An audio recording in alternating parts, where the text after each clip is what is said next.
Steel کے پترے والا شناختی بازوبند وغیرہ حاصل کر کے ان تمام چیزوں کو بڑی حفاظت سے اپنے پاس رکھ لیں۔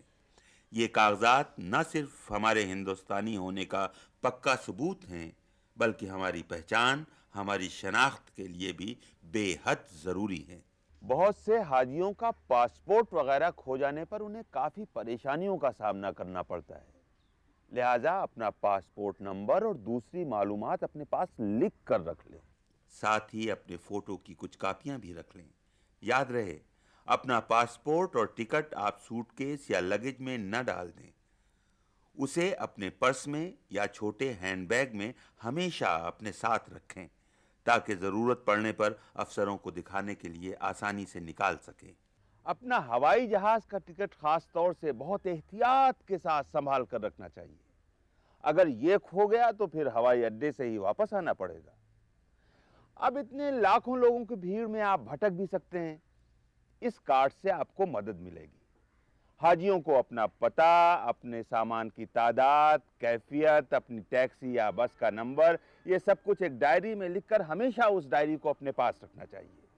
اور ہاں، اپنے معلم کا نام، پتہ یا فون نمبر زبانی یاد رکھنا چاہیے۔ اب چلیے ہوائی اڈے پر۔ ہوائی اڈے پر جہاز کے وقت سے 3 گھنٹے پہلے پہنچنا ضروری ہے، اور خیال رہے ہوائی اڈے پر بھیڑ بھاڑ، دھوم دھڑاکا نہ کریں۔ اور کئی لوگ تو اپنے ساتھ 10-20 دوست اور رشتہ دار لے کر چلے آتے ہیں، یہ سخت نادانی ہے بیٹے۔ ہاں، ایک بات کا خاص خیال رکھیں، کسی سے کوئی پیکٹ وغیرہ نہ لیں، اس میں خطرہ ہے۔ احرام باندھ لینے کے بعد پھول، ہار اور خوشبو وغیرہ بالکل منع ہے، یہ سب غیر اسلامی ہیں اور اس سے پرہیز کرنا چاہیے۔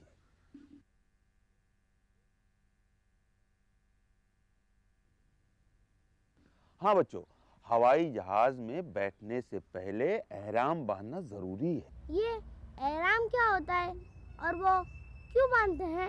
بیٹے، احرام بنا سلے ہوئے سفید کپڑے کو کہتے ہیں، جسے لپیٹ کر سارا بدن ڈھاکا جاتا ہے۔ حاجی جب حج یا عمرہ کی نیت کر لیتا ہے اور تلبیہ یعنی لبیک پڑھ لیتا ہے تو اس پر کچھ حلال اور مباح چیزیں حرام ہو جاتی ہیں، اسی لیے اس کو احرام کہتے ہیں، اور احرام باندھنا فرض ہے۔